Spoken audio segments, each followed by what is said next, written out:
Hello बच्चों, कैसे हैं आप सभी। आई होप आप लोग बहुत अच्छे होंगे और आपकी पढ़ाई बहुत अच्छी चल रही होगी। लास्ट क्लास में हमने काफ़ी सारी चीज़ें कंप्लीट कर ली थी। आज हम इलेक्ट्रोकेमिकल सेल के बारे में थोड़ा सा देखते हैं कि इलेक्ट्रोकेमिकल सेल या फिर इलेक्ट्रोलाइटिक सेल क्या होते हैं, और इलेक्ट्रोड्स और इलेक्ट्रोलाइट के बारे में देखते हैं, और फिर हम इन चीज़ों को समझते हुए आगे के टॉपिक्स कंप्लीट करेंगे। देखते हैं इलेक्ट्रोड्स एंड इलेक्ट्रोलाइट्स। तो इलेक्ट्रोड्स और इलेक्ट्रोलाइट के बारे में हम देखते हैं। अगर ये चीज़ें हम देख लेंगे तो हमें चैप्टर समझने में आसानी होगी। देखते हैं इलेक्ट्रोड्स क्या होते हैं। तो electrodes are a conductor with one ends connected to the terminals of a battery. तो समझते हैं नॉर्मल लैंग्वेज में कि इलेक्ट्रोड्स वो कंडक्टर होते हैं जो इलेक्ट्रोलाइटिक सॉल्यूशन में सबमर्ज्ड रहते हैं, उसमें डूबे हुए रहते हैं, और साथ में उनके जो एंड्स हैं, उनके किनारे जो हैं, वो किससे कनेक्टेड रहते हैं? वो कनेक्टेड रहते हैं बैटरी के टर्मिनल से। और जब ये बैटरी के टर्मिनल से कनेक्टेड रहते हैं तो ये एक सर्किट को कंप्लीट करते हैं। तो यही चीज़ लिखी है कि a conductor with its ends connected to the terminals of a battery completes a circuit. और इस तरह से ये एक सर्किट को कंप्लीट करते हैं। तो इलेक्ट्रोड्स एक तरह के कंडक्टर होते हैं और ये क्या करते हैं बच्चों? ये करंट। तो इलेक्ट्रोड्स एक तरह के कंडक्टर होते हैं और ये सर्किट को कंप्लीट करते हैं। इनके जो एंड्स रहते हैं ये एक बैटरी से कनेक्टेड रहते हैं, बैटरी के टर्मिनल से कनेक्टेड रहते हैं, और इमर्स्ड इन अ सॉल्यूशन। और ये सॉल्यूशन में जो इलेक्ट्रोलाइटिक सॉल्यूशन है उसमें रहते हैं। ये जो इलेक्ट्रोलाइटिक सॉल्यूशन होते हैं उनमें ये इमर्स्ड रहते हैं, उसमें ये डूबे रहते हैं। तो इसके बाद देखते हैं कि इलेक्ट्रोलाइट क्या होते हैं। तो इलेक्ट्रोलाइट वही सॉल्यूशन है जिसमें इलेक्ट्रोड्स जो हैं वो डूबे रहते हैं। A solution in which the electrodes are submerged. तो इलेक्ट्रोड्स जिस भी सॉल्यूशन में डूबे रहते हैं तो उस सॉल्यूशन को हम क्या बोलते हैं? उसे हम बोलते हैं इलेक्ट्रोलाइटिक सॉल्यूशन। तो इन चीज़ों के बारे में आपने पहले भी देखा हुआ था, हमने पहले भी डिस्कस किया था। तो एक छोटा सा रिवीजन भी आपका हो गया। इसके बाद हमने एक लाइन यहाँ पर लिखी है कि electrodes plus electrolyte plus battery, ये तीनों क्या मिलकर बनाते हैं? ये तीनों मिलकर बनाते हैं एक इलेक्ट्रोकेमिकल सेल। तो ये तीनों मिलकर बनाते हैं एक इलेक्ट्रोकेमिकल सेल, या फिर इसे हम बोलेंगे इलेक्ट्रोलाइटिक सेल। तो इलेक्ट्रोकेमिकल सेल, जिसे हम नॉर्मल में ई सेल भी बोलते हैं, केमिस्ट्री में हम इसे क्लास 12th में इसका एक चैप्टर है, बहुत ही अच्छा चैप्टर है, तो उसमें हम देखते हैं इसके बारे में। तो बच्चों दो तरह के सेल होते हैं। एक गैल्वेनिक सेल होते हैं और एक इलेक्ट्रोकेमिकल सेल होते हैं। तो इलेक्ट्रोकेमिकल सेल किस तरह से बनते हैं? तो इलेक्ट्रोकेमिकल सेल्स में इलेक्ट्रोड्स होते हैं, उसके बाद यहाँ पर इलेक्ट्रोलाइट्स होते हैं, और साथ में एक बैटरी होती है। तो ये तीनों चीज़ें मिलकर क्या बनाती हैं? इलेक्ट्रोकेमिकल सेल यहाँ पर ये बनाती हैं। तो इलेक्ट्रोकेमिकल सेल किन चीज़ों से मिलकर बना है? इलेक्ट्रोड्स, इलेक्ट्रोलाइट और बैटरी, ये तीनों चीज़ें मिलकर इलेक्ट्रोकेमिकल सेल बनाएंगी। तो इलेक्ट्रोकेमिकल सेल क्या करता है? ये केमिकल एनर्जी से इलेक्ट्रिकल एनर्जी को बनाता है वाया स्पॉन्टेनियस रिडॉक्स रिएक्शन। यहाँ पर रिडॉक्स रिएक्शन होती रहती है, या फिर यहाँ पर इलेक्ट्रोलाइसिस होती है, यहाँ पर रिडक्शन और ऑक्सीडेशन की प्रोसेस होती है। और यहाँ पर बच्चों क्या होता है? केमिकल एनर्जी जो है वो इलेक्ट्रिकल एनर्जी का फॉर्मेशन करती है। तो इस तरह से आपने समझा कि इलेक्ट्रोलाइट्स क्या होते हैं, इलेक्ट्रोड्स क्या होते हैं, और इलेक्ट्रोकेमिकल सेल किसे बोलते हैं। अब इसके बाद हम आगे के टॉपिक्स अपने अच्छी तरह से कंप्लीट करते हैं। अब हम इसके बाद heating effect of electric current देखते हैं। ये एक बहुत ही प्यारा टॉपिक है और बहुत ही आसान सा टॉपिक है, तो इसके बारे में हम देखते हैं। तो heating effect of electric current के बारे में हम देखते हैं कि करंट के फ्लो होने की वजह से जो हीटिंग इफेक्ट होता है उसके बारे में हम देख रहे हैं। तो पहले के टाइम पर आपने देखा होगा कि येलो कलर के जो हेलोजन बल्ब्स होते थे, जो येलो कलर में ग्लो करते थे, तो वो काफ़ी सारे मात्रा में हीट जनरेट करते थे, काफ़ी सारा हीट जनरेट करते थे। पहले के टाइम पर आपने देखा होगा कि येलो कलर के बल्ब्स यूज होते थे, जिन्हें हम हेलोजन बल्ब्स यूज करते थे। उनका यूज करने का एक फ़ायदा रहता था कि ठंड के समय में वो काफ़ी सारी हीट प्रोड्यूस करते थे, और हमारा रूम जो है वो हमारा जो रूम है उसको गर्म रखने में हेल्प करते थे। लेकिन टाइम के साथ साथ उनको जब रिप्लेस किया गया तो उनके रिप्लेस करने का वजह ये था कि उनके साथ हीटिंग इफेक्ट बहुत प्रोड्यूस होता है, जो गर्मियों के टाइम पर काफ़ी सारा प्रॉब्लम करता है, जो गर्मियों के टाइम पर प्रॉब्लम करता है और साथ में उनकी एफिशिएंसी भी इतनी नहीं थी। तो करंट के फ्लो होने की वजह से आपने यहाँ पर देखा कि हीटिंग इफेक्ट जो प्रोड्यूस होता है, अगर आप उन बल्ब्स को जलाएंगे तो आपको बहुत ज़्यादा टेम्परेचर महसूस होगा। तो वही एग्जांपल है कि when an electric current flows through a conductor, तो किसी भी कंडक्टर यानी जो भी ऐसा डिवाइस जो अपने से करंट को फ्लो होने दे तो उसे हम कंडक्टर बोलते हैं। तो जब भी किसी भी कंडक्टर से इलेक्ट्रिक करंट फ्लो होता है तो उसके साथ साथ एक हीटिंग इफेक्ट जो है वो आता है, हीट इज़ प्रोड्यूस्ड। तो उसके साथ साथ एक हीट भी प्रोड्यूस होती है, और इसी हीट को हम क्या बोलते हैं, heating effect of electric current. यानी इलेक्ट्रिक करंट के पास होने से जो हीट प्रोड्यूस होती है तो उसे हम बोलेंगे heating effect of electric current. इसके एग्जाम्पल हो गए ग्लोइंग ऑफ बल्ब। तो जैसे कि हम देखते हैं कि जब भी बल्ब ग्लो करता है तो कुछ ना कुछ हीट जो है वो प्रोड्यूस होती है। और उसके साथ साथ इलेक्ट्रिकल अप्लायंसेस, जो भी इलेक्ट्रिकल अप्लायंसेस यानी इलेक्ट्रिकल डिवाइसेस हैं जो हम आसपास अपने डेली यूज़ में लाते हैं, जैसे कि आयरन। जब भी हम आयरन करते हैं तो इलेक्ट्रिक करंट की वजह से वहाँ पर हीट प्रोड्यूस होती है। जब भी हम वाटर को हीट करते हैं, वाटर हीटर का जब हम यूज करते हैं या फिर गीज़र का यूज करते हैं, तो वहाँ पर भी जो कंडक्टर होता है यानी जो अप्लायंस है हमारा, उससे जब करंट फ्लो होता है तो क्या होता है, वहाँ पर एक हीट जनरेट होती है और उस हीट की वजह से हमारा पानी गर्म होता है। तो यहाँ पर आयरन हो गया, टोस्टर हो गया, इलेक्ट्रिक केटल हो गया और हीटर हो गया। तो ये हमने बल्ब का डायग्राम बनाया। यहाँ पर जो आप देख रहे हैं इसे हम क्या बोलेंगे, इसे हम फिलामेंट बोलेंगे। इसे हम क्या बोलेंगे, फिलामेंट। तो ये जो पतला सा वायर आप देख रहे हैं इसे हम बोलेंगे फिलामेंट। और ये किससे बना रहता है, ये टंगस्टन से मिलकर बनता है। तो यहाँ पर ये किससे मिलकर बनता है, ये टंगस्टन से मिलकर बनता है। तो एक अच्छा एग्जाम्पल है heating effect of electric current. तो ये एक अच्छा एग्जाम्पल है heating effect of electric current का। तो आपने यहाँ पर अच्छी तरह से समझा कि जब भी किसी भी कंडक्टर से करंट फ्लो होता है तो वहाँ पर एक हीटिंग इफेक्ट प्रोड्यूस होता है। क्यों प्रोड्यूस होता है, क्योंकि वहाँ पर हीट जनरेट होती है।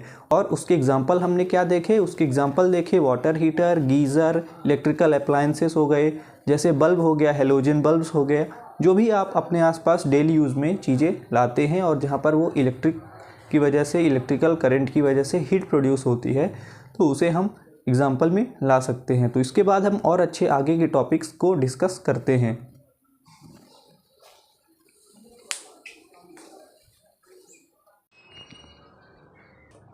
तो heating effect of electric current के बाद हम देखते हैं कि chemical effect of electric current, यानी इलेक्ट्रिक करंट के क्या क्या केमिकल इफेक्ट्स होते हैं। तो यहाँ पर हम एक बहुत अच्छे डायग्राम से समझेंगे। तो डायग्राम को हम देखते हैं कि यहाँ पर हमने क्या बनाया है। तो यहाँ पर हमने बैटरी को रिप्रेजेंट किया है। यहाँ पॉजिटिव टर्मिनल कनेक्टेड है पॉजिटिव इलेक्ट्रोड से और नेगेटिव टर्मिनल को हमने कनेक्ट किया है नेगेटिव इलेक्ट्रोड से। यहाँ पर आप देखेंगे कि ये कार्बन की रॉड है और ये भी कार्बन की रॉड है और इनके ऊपर मेटल कैप लगा हुआ है। और यहाँ पर हमने इलेक्ट्रोलाइट के रूप में वाटर को लिया है और करंट पासिंग थ्रू वाटर, और वाटर के थ्रू क्या हो रहा है, करंट पास हो रही है। तो यहाँ पर हम इस डायग्राम के थ्रू समझेंगे कि chemical effects of electric current, यानी जिस तरह से इलेक्ट्रिक करंट के पास होने से, इलेक्ट्रिक करंट के फ्लो होने से हीटिंग इफेक्ट प्रोड्यूस होता है, उसी तरह केमिकल इफेक्ट किस तरह प्रोड्यूस होता है। तो केमिकल इफेक्ट प्रोड्यूस होता है ऐसे कि the passage of an electric current through a conducting solution और एन इलेक्ट्रोलाइट। तो जब भी किसी भी कंडक्टिंग सॉल्यूशन से या फिर इलेक्ट्रोलाइट से करंट पास होती है तो उसकी वजह say that cause chemical changes, और उसकी वजह से क्या होता है कि केमिकल चेंजेस होते हैं बिकॉज ऑफ केमिकल रिएक्शंस। तो केमिकल रिएक्शंस यहाँ पर होती हैं। तो जब भी हम कभी भी अगर किसी भी कंडक्टिंग सॉल्यूशन में करंट पास करेंगे, तो जब भी किसी भी हम इलेक्ट्रोलाइटिक सॉल्यूशन में करंट पास करेंगे तो वहाँ पर क्या होगा, वहाँ पर केमिकल चेंजेस होंगे और केमिकल रिएक्शंस की वजह से ये चेंजेस होंगे। तो इसके बाद देखते हैं कि when current passes through water, तो जब भी करंट को हमने वाटर के थ्रू पास कराया तो oxygen and hydrogen bubbles are created. तो ऑक्सीजन और हाइड्रोजन गैस के जो बबल्स हैं वो क्रिएट हो रहे हैं। तो वही चीज़ हम देखते हैं डायग्राम से कि यहाँ पर ऑक्सीजन गैस बबल्स प्रोड्यूस हो रहे हैं पॉजिटिव इलेक्ट्रोड पे, और हाइड्रोजन गैस बबल्स जो हो रहे हैं क्रिएट, ये यहाँ पर नेगेटिव इलेक्ट्रोड पर प्रोड्यूस हो रहे हैं। तो यहाँ पर जो H पॉजिटिव आयंस हैं जो वाटर में या फिर जो सॉल्यूशन में, इलेक्ट्रोलाइटिक सॉल्यूशन में H पॉजिटिव आयंस हैं, तो वो किसके साथ जुड़ जाएंगे, वो नेगेटिव इलेक्ट्रोड के साथ जुड़ जाएंगे। और O2 माइनस जो आयंस हैं, O2 माइनस जो आयंस हैं और O2 नेगेटिव जो आयंस हैं, ये किसके साथ जुड़ जाएंगे, ये पॉजिटिव इलेक्ट्रोड के साथ जुड़ जाएंगे। तो इसी वजह से आपने देखा कि ऑक्सीजन गैस के जो बबल्स हैं वो कहाँ पर क्रिएट हो रहे हैं, ये पॉजिटिव इलेक्ट्रोड पे क्रिएट हो रहे हैं। और जो हाइड्रोजन गैस के जो बबल्स हैं वो नेगेटिव इलेक्ट्रोड पे प्रोड्यूस हो रहे हैं। तो इसको हम बताएंगे अभी कि यहाँ पर पॉजिटिव इलेक्ट्रोड और नेगेटिव इलेक्ट्रोड को हम क्या बोलेंगे। तो कैथोड और एनोड के बारे में, तो कैथोड और एनोड के बारे में हम देखेंगे कि इस डायग्राम में हम किसे कैथोड बोलेंगे और किसे एनोड बोलेंगे, क्योंकि इलेक्ट्रोकेमिकल सेल में और गैल्वेनिक सेल में कैथोड और एनोड जो हैं तो डिफरेंट तरह से उनको माना जाता है। तो इसके बारे में हम आगे देखेंगे। तो यहाँ पर आपने देखा कि पॉजिटिव इलेक्ट्रोड पे क्या हो रहा, ऑक्सीजन गैस बबल्स प्रोड्यूस हो रहे हैं, और नेगेटिव इलेक्ट्रोड पे क्या प्रोड्यूस हो रहा, हाइड्रोजन गैस बबल्स प्रोड्यूस हो रहे हैं। तो gas bubbles form on electrodes, तो इलेक्ट्रोड्स पर गैस बबल्स प्रोड्यूस हो रहे हैं, और पॉजिटिव इलेक्ट्रोड पे ऑक्सीजन के गैस बबल्स प्रोड्यूस हो रहे हैं, बुलबुले प्रोड्यूस हो रहे हैं, और नेगेटिव इलेक्ट्रोड पे हाइड्रोजन गैस के बबल्स प्रोड्यूस हो रहे हैं। क्योंकि H पॉजिटिव आयंस जो वाटर के हैं वो किसके साथ जुड़ जा रहे हैं, वो नेगेटिव इलेक्ट्रोड के साथ जुड़ जा रहे हैं, और ऑक्सीजन नेगेटिव जो आयंस हैं वो पॉजिटिव इलेक्ट्रोड की तरफ जा रहे हैं। तो इस तरह से आपने देखा कि chemical effect of electric current से हम क्या करते हैं, किसी भी मेटल का डिपोजिशन हम इलेक्ट्रोड के ऊपर करवा सकते हैं, और साथ में इसके हम क्या कर सकते हैं कि जो भी सॉल्यूशन है उसका कलर हम चेंज करवा सकते हैं। इनफैक्ट यहाँ पर सॉल्यूशन का जो भी कलर होगा वो चेंज हो जाएगा डिपेंडिंग ऑन इलेक्ट्रोड। तो वहाँ पर कलर चेंज भी डिफरेंट तरह का होगा, हर प्रोसेस में अलग अलग कलर चेंजेस आपको दिखाई दे सकते हैं। तो यहाँ पर अगर हम बैटरी को हटा दें तो ये पूरी प्रोसेस नहीं होगी। अगर हम इस बैटरी को अगर यहाँ पर हम रिमूव कर दें, ये जो आप बैटरी देख रहे हैं पॉजिटिव और नेगेटिव टर्मिनल्स, ये अगर बैटरी को हम हटा दें, ये जो पूरी प्रोसेस हो रही है आपको यहाँ पर केमिकल इफेक्ट जो प्रोड्यूस हो रहा है, केमिकल रिएक्शन जो हो रही है यहाँ पर, तो ये चीज़ें बंद हो जाएंगी। इसीलिए यहाँ पर बोला गया है कि इलेक्ट्रिक करंट की वजह से केमिकल इफेक्ट प्रोड्यूस हो रहा है।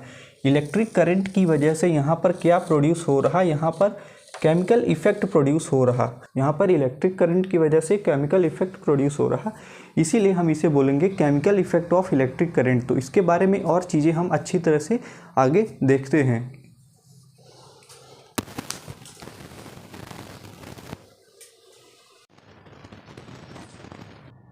तो chemical effects of electric current तो हमने अच्छी तरह से देख लिया। अब हम इसके एप्लीकेशंस देख लेते हैं कि chemical effects of electric current के क्या क्या एप्लीकेशंस हम यूज करते हैं, क्या क्या एप्लीकेशंस हैं हमारी डेली लाइफ में। तो हम सबसे पहला एप्लीकेशन देखते हैं कि हम प्यूरिफिकेशन ऑफ मेटल्स, तो जो भी मेटल्स हैं उनको हम प्यूरिफाई करने के लिए इस प्रोसेस का यूज करते हैं, chemical effect of electric current का हम यूज करते हैं।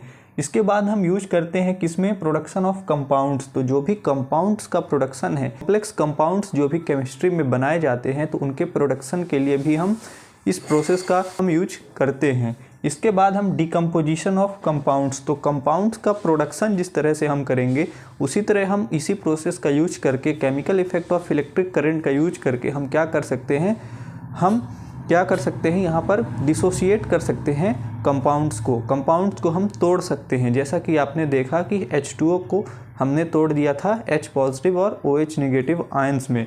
इसके बाद metal extraction from their ores, तो हम यहाँ पर जो भी मेटल है उसको हम एक्सट्रैक्ट कर सकते हैं उनके ओर्स से, यानी जो भी ओर यानी जिसमें गंदगी है, जिसमें मिट्टी है, जिसमें काफ़ी सारी चीज़ें हैं, इम्प्योरिटीज़ है, उससे हम अपने मेटल्स को एक्सट्रैक्ट करके हम क्या कर सकते हैं, जो भी गंदगी है उससे हम अपने मेटल्स को एक्सट्रैक्ट कर सकते हैं। तो इन चारों चीज़ों में ये प्रोसेस जो है, ये इफ़ेक्ट जो है, ये यूज़ में आता है। तो purification of metals, production of compounds and as well as decomposition of compounds, तो कंपाउंड्स को हम डिकम्पोज भी कर सकते हैं और उसके साथ साथ हम मेटल्स को प्योरीफाई भी कर सकते हैं फ्रॉम इट्स ओर्स। तो यहाँ पर एक साइंटिस्ट का नाम दिया हुआ है इस प्रोसेस को सबसे पहले पहचानने वाले, डिस्कवर करने वाले। तो इस प्रोसेस को सबसे पहले डिस्कवर किसने किया, first to discover the chemical effects of electric current. तो वो कौन से साइंटिस्ट थे जिन्होंने chemical effect of electric current को सबसे पहले सबसे पहले डिस्कवर किया, तो उनका नाम है विलियम निकोलसन। तो यहाँ पर साइंटिस्ट का नाम आपको याद रखना है, विलियम निकोलसन। तो कभी कभार ऐसे क्वेश्चंस भी आ सकते हैं आपको एग्जाम में कि बताइए कौन से साइंटिस्ट थे जिन्होंने chemical effect of electric current को सबसे पहले डिस्कवर किया। तो एक जनरल नॉलेज का भी क्वेश्चन हो सकता है। तो इन्होंने क्या किया कि इन्होंने ये पाया कि जब भी हम इलेक्ट्रिक करंट पास करते हैं किसी भी इलेक्ट्रोलाइटिक सॉल्यूशन में और उसमें इलेक्ट्रोड्स को हम इमर्स करते हैं, यानी इलेक्ट्रोड्स को हम उसमें डालते हैं वाटर में या फिर इलेक्ट्रोलाइटिक सॉल्यूशन में, तो वहाँ पर क्या होता है, वहाँ पर गैस बबल्स प्रोड्यूस होती हैं और हाइड्रोजन और ऑक्सीजन गैस बबल्स भी वहाँ पर प्रोड्यूस होते हैं। तो इस चीज़ का इन्होंने यहाँ पर डिस्कवरी की। तो यहाँ तक हमने अच्छी तरह से समझ लिया। अब इसके बाद हम आगे के टॉपिक्स नेक्स्ट वीडियो में देखते हैं। तो यहाँ तक आप अपना धैर्य बनाए रखें और वीडियो को अच्छी तरह से देखें, इसके लिए बहुत बहुत थैंक यू। तो आप अगर चैनल पर पहली बार आए हैं तो चैनल को प्लीज़ सब्सक्राइब भी कीजिए और अपने फ्रेंड्स के साथ शेयर भी कीजिए। और अगर आपको कोई भी क्वेश्चंस हैं, कोई भी आपको सजेशन देना है तो आप कमेंट सेक्शन में ज़रूर आप अपना कमेंट कीजिए। हम बहुत जल्द आपका रिप्लाई करते हैं। तो इसी तरह अपना सपोर्ट बनाए रखिए। मिलते हैं नेक्स्ट वीडियो में। हम इलेक्ट्रोप्लेटिंग के बारे में डिस्कस करेंगे नेक्स्ट वीडियो में और अपनी चैप्टर को एक अच्छी तरह से एंड करेंगे। तो मिलते हैं नेक्स्ट वीडियो में, तब तक के लिए थैंक यू।